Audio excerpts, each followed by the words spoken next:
Kali ini gue bakal ceritain lanjutan komik God of Martial Art. Ini adalah pembahasan novel pada chapter 301-303. Video ini adalah spoiler dari lanjutan komiknya. Jadi yang bisa bertahan dengan rasa penasarannya, ya jangan tonton video ini. Nanti Anda bisa keterusan. Oh ya, sebelumnya gue mau minta dukungan dari kalian semua untuk subscribe channel ini, biar gue makin semangat buat videonya. Dan jangan lupa nyalain loncengnya juga, biar kalian tidak ketinggalan video-video selanjutnya. Eits, satu lagi sebelum lanjut. Demi keberlangsungan channel ini, gue berharap kalian semua bisa memberikan masukan untuk perbaikan selanjutnya. Dan kalian juga bisa request judul yang mau dibahas, agar kalian nyaman saat menonton videonya. Lanjut, setelah memotong kaki Wugang, Lin Feng kemudian berkata, "Itu karena tindakanmu yang tidak tahu malu dan pengecut." Lalu, pedang Lin Feng memotong lengan kiri Wugang. Setelah itu, jeritan mengerikan menyebar di udara. Wugang sangat kesakitan, dia bahkan mulai menangis. Dia sangat menyesal, semua penderitaannya itu dikarenakan dia memprovokasi Lin Feng. Setelah memotong tangan kiri Wugang, Lin Feng berkata lagi, "Itu karena kau mempermalukanku." Segera setelah itu, Lin Feng berkata lagi, "Lalu yang terakhir adalah untuk Yunshi." Tiba-tiba, sebuah cahaya melesat ke udara, dan tangan terakhir Wugang telah terputus juga. Setelah itu, Lin Feng berkata, "Kau tidak tahu malu, pengecut dan jahat. Aku akan menjadi lebih kejam darimu. Aku tidak akan membunuhmu. Aku akan membiarkanmu menderita di kehidupan ini." Pada saat itu, jeritan lain terdengar. Itu berasal dari kultivator lapisan Swanky ketiga yang baru saja dibunuh oleh Tuan Huo dan Tuan Bei. Lin Feng menatap tanah yang ditutupi dengan mayat. Lin Feng benar-benar dingin dan tanpa ekspresi. Dia masih mengingat perlakuan orang-orang itu ketika Yunshi mencoba bunuh diri. Bagi Lin Feng, membunuh sampah seperti itu tidak mempengaruhinya sama sekali. Kemudian, Lin Feng menatap Meng Qing yang masih memegang Yunshi. Lalu dia menatap Tuan Huo dan bertanya, "Tuan Huo, aku ingin menyelamatkannya. Pil apa yang kita butuhkan?" Tuan Huo kemudian menjawab, "Terlepas dari pil Divine Water, tidak ada yang bisa menyelamatkannya." Mendengar itu, Lin Feng bertanya lagi, "Tuan Huo, pil macam apa pil Divine Water itu?" Tuan Huo kemudian menjawab, "Pil tingkat Suan berkualitas tinggi. Setidaknya itu adalah pil surgawi." Mendengar itu, hati Lin Feng berdebar dengan cepat, lalu dia berbisik, "Pil surgawi?" Lin Feng kemudian memandang tubuh Yunshi dan berkata, "Apakah tidak ada solusi lain?" Tuan Huo menggelengkan kepalanya dan menjawab, "Hanya jika kita bisa mencegah tubuhnya dari penuaan dan mencegah pembuluh darahnya melemah, aku tidak bisa memikirkan pil lain yang memiliki peluang lebih besar selain pil Divine Water." Pada saat itu, Meng Qing berkata, "Aku punya solusi." Meng Qing menundukkan kepalanya dan berkata lagi, "Aku bisa membekukannya. Itu akan memperlambat fungsi tubuhnya, tetapi dia tidak akan mati." Tuan Huo yang mendengar itu terkejut. Meng Qing secara mengejutkan memiliki kemampuan semacam itu.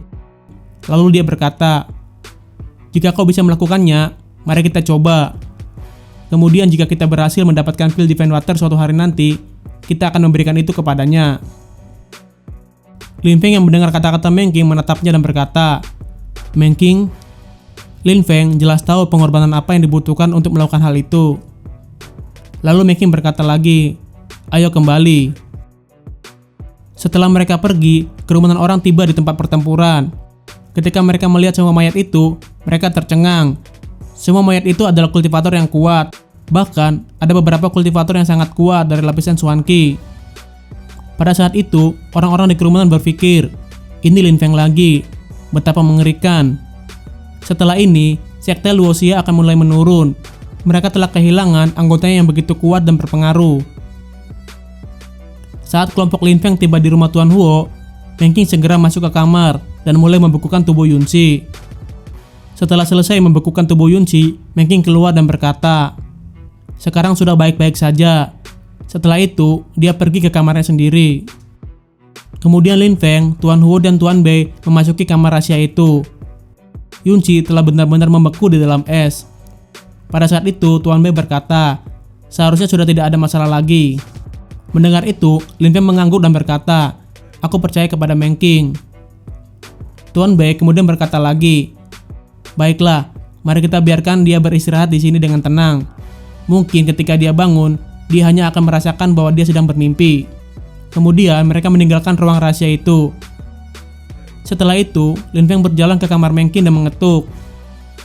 "Aku sedang beristirahat," kata sebuah suara dengan dingin. Namun Lin Feng mengabaikan suara itu dan segera memasuki kamar. Setelah masuk, Lin Feng melihat Meng Qing meringkuk di tempat tidur dan dia gemetaran. Tubuh Meng Qing ditutupi oleh lapisan es. Melihat Lin Feng telah masuk, Meng Qing berkata, "Apa yang kau lakukan?" Namun, Lin Feng mengabaikan itu dan segera menarik Meng Qing ke pelukannya. Lin Feng kemudian berkata, "Meng Qing, mengapa kau harus melakukan ini? Kau tahu betul bahwa kau tidak perlu melewati rasa sakit seperti ini." Meng Qing mengalami hal itu karena dia telah membekukan tubuh Yunxi. Meng Qing kemudian menjawab dan berkata, "Aku tidak mau melihatmu menderita." Mendengar itu, hati Lin Feng berkedut, lalu dia berkata, "Meng Qing, aku juga tidak mau melihatmu menderita. Kau harus tahu bahwa bagiku kau adalah orang yang paling penting dalam hidupku." Saat mendengar kata-kata Lin Feng, hati Meng Qing mulai berdegup kencang. Bagi Lin Feng, memang tidak ada yang bisa menggantikan Meng Qing. Dia telah melalui begitu banyak hal bersamanya. Meng Qing kemudian berkata, "Lalu mengapa kau tidak menciumku?" Mendengar itu, Lin Feng kaget, namun dia senang. Lalu Lin Feng pun mencium Meng Qing. Kok jadi gini ya ceritanya? Tenang, ini cuma selingan aja kok. Biar ada uwu-uwunya sedikit. Masa tegang mulu? Oke, lanjut. Setelah mereka berciuman, Meng Qing lalu berkata, "Lin Feng, aku ingin mendengar cerita." Mendengar itu, Lin Feng memandang wajah manis dan lembut Meng Qing. Lalu dia berkata, "Cerita? Cerita apa yang ingin kau dengar?" "Kisah peri rubah," kata Meng Qing dengan suara lembut. Lin Feng lalu mengangguk dan mulai bercerita. Bagi Meng Qing, itu adalah momen yang indah seperti mimpi. Setelah selesai menceritakan kisah itu, Lin Feng kemudian meninggalkan kamar Meng Qing. Saat melihat Lin Feng pergi, Meng Qing kemudian berbisik, "Lin Feng, saat ini aku tidak cukup baik untuk bersamamu, tetapi kau harus menungguku." Lin Feng pergi ke ruangan untuk meramu pil dan menemui Tuan Huo dan Tuan Bei. Dia kemudian berkata, "Tuan Huo, aku ingin kau membantuku mengumpulkan ramuan spiritual dan kemudian mulai meramu pil." Tuan Huo yang mendengar itu terkejut dan bertanya, "Pil apa yang akan kita buat dan berapa banyak?" Lin Feng kemudian berkata, "Pil sanguin, pil bumi murni, pil vitalitas, dan pil matahari merah. Aku memerlukan masing-masing 30.000. Mendengar itu, Tuan Huo dan Tuan Bei menggigil. Keempat pil itu tidak akan berguna bagi para kultivator lapisan Xuan Qi. Namun, bagi kultivator di bawah lapisan Lin Qi ke-6, efeknya akan sangat besar. Jika seseorang di bawah lapisan Lin Qi ke-6 meminum keempat pil itu, dijamin dia akan menerobos ke lapisan Lin Qi berikutnya. Terlebih lagi, tidak ada efek samping dari semua pil itu." Saat itu, Tuan Huo menatap Lin Feng dan berkata, "Lin Feng, jika kau memberi satu pil masing-masing kepada 30.000 kultivator di bawah lapisan Lin Qi ke-6, mereka semua akan menerobos ke lapisan berikutnya. Apakah kau?" Saat itu Lin Feng mengangguk. Tuan Huo tentu saja tahu apa yang ingin dilakukan Lin Feng. Lin Feng kemudian berkata, "Tuan Huo, aku memiliki pasukan. Aku ingin meningkatkan kekuatan mereka. Aku ingin mereka menerobos ke lapisan Lin Qi yang lebih tinggi." Tuan Huo dan Tuan Bei kagum mendengar perkataan Lin Feng. Bahkan bagi mereka, menghadapi 30.000 tentara yang telah menerobos lapisan Lin Qi yang lebih tinggi, itu akan menakutkan. Saat itu, Tuan Bei berkata, "Untuk meramu 4 pil ini tidak akan menjadi masalah. Selain itu, kita bisa meramunya sekaligus. Meskipun tingkat keberhasilannya tinggi, meramu 120.000 pil akan membutuhkan beberapa hari agar kita dapat membuatnya dengan benar." Mendengar itu, Lin Feng tersenyum kepada dua pria tua itu dan dia berkata, "Aku tidak khawatir. Maaf telah merepotkan kalian lagi. Aku juga ingin membuat pil itu secara pribadi. Kalian berdua bisa memberiku arahan." Tuan Huo kemudian berkata, "Baiklah, Tuan Bei dan aku akan meramu pil-pil itu. Ketika salah satu dari kami beristirahat, kau dapat melatih keterampilanmu. Kami akan membimbingmu." Lin Feng yang mendengar itu senang, lalu dia berkata, "Baik." Lin Feng memiliki dua alkemis senior bersamanya. Dia akan dapat meningkatkan kemampuan meramu pil dengan sangat cepat. Ketika selesai mendiskusikan semua hal, mereka segera mulai meramu pil. Di Luoxia Sekte, di sebuah ruangan yang megah, Patriark Luoxia Sekte, Gu Chunxiu, meninju meja hingga hancur, dan dia melepaskan ki yang sangat menakutkan. para kultivator yang kuat dari sekte itu telah pergi ke Celestia River untuk mendapatkan kuali naga langit, namun semua telah terbunuh. Lucunya, malapetaka itu bukan terjadi ketika mereka mencoba mengambil kuali naga langit. Semua itu terjadi karena mereka berpapasan dengan satu orang, Lin Feng. Mereka telah kehilangan setengah dari kultivator kuatnya. Gu Chunkyu kemudian berkata, kumpulkan semua tetua dan murid inti, dan kirim mereka semua ke Celestia River. Mendengar itu, salah satu penatua kaget apa yang ingin dilakukan oleh Gu Chunkyu. Namun tiba-tiba dia mengerti. Tampaknya Patriark semata-mata ingin membalas dendam kepada Lin Feng. Tetapi kenyataannya ada tujuan lain. Patriark ingin mendapatkan kuali naga langit dan mengembalikan kekuatan mereka yang hilang. Saat matahari mulai terbenam, sekelompok siluet gelap bergerak dengan kecepatan penuh menuju ke Celestia River. Orang-orang di gerbang kota yang melihat kelompok itu mendekat mencoba memblokir jalan dan berteriak, "Berhenti segera!" Namun, rasa dingin yang aneh menyerang hati orang-orang itu. Mereka heran, tidak ada suara apapun yang keluar dari kuda mereka. Saat kelompok itu semakin dekat, orang-orang di gerbang Celestia River merinding dan berkata, kelompok itu tidak menunggangi kuda. Itu adalah sekelompok peti mati yang bergerak dalam formasi. "Berhenti!" teriak banyak orang. Namun, mereka hanya melihat bahwa peti mati itu mendekati mereka. Segera setelah itu, orang-orang itu tidak dapat bergerak. Dan dalam sekejap, mereka semua menghilang. Mereka telah dibawa ke dalam peti mati. Segera setelah itu, jeritan mengerikan menyebar di udara. Dan beberapa siluet keluar dari peti mati. Mereka memiliki bentuk manusia, tetapi mereka tampak seperti mayat. Di kejauhan, hati orang-orang yang melihat itu berdebar kencang. Orang-orang yang memblokir peti mati itu telah dimakan oleh mayat. Lalu setelah itu, dengan cepat peti mati itu menghilang dari pandangan orang. Setelah peti mati itu pergi, orang-orang di kerumunan menarik napas dalam-dalam. Mereka semua ketakutan dan butuh waktu yang lama untuk tenang. Di sebuah ruangan di rumah Tuan Huo, Lin Feng, Tuan Huo, dan Tuan Bei sedang meramu pil. Pada saat itu Lin Feng berkata, "Sudah selesai." Tuan Bei yang melihat Lin Feng tersenyum masam dan berkata, "Orang itu, dia adalah monster." Tuan Bei bukan satu-satunya. Tuan Huo juga lekat-lekat menatap Lin Feng. Lin Feng secara mengejutkan mampu membuat hampir 1000 pil tingkat Ling kualitas medium pada saat yang sama. Pada hari-hari sebelumnya, Lin Feng telah mempelajari banyak hal dari Tuan Huo dan Tuan Bei. Tuan Huo dan Tuan Bei tidak pernah memberinya instruksi. Lin Feng hanya mengamati proses meramu pil, dan dia belajar sendiri. Saat ini, Lin Feng mampu meramu pil tingkat Ling dengan kualitas medium sendirian. Selain itu, kecepatan meramu Lin Feng telah melampaui kecepatan dari Tuan Huo dan Tuan Bei. Lin Feng hanya kekurangan satu hal, api. Dia masih membutuhkan bantuan api Tuan Huo untuk meramu pil. Saat itu, Lin Feng tampak puas. Lalu dia memasukkan pil ke dalam cincinnya.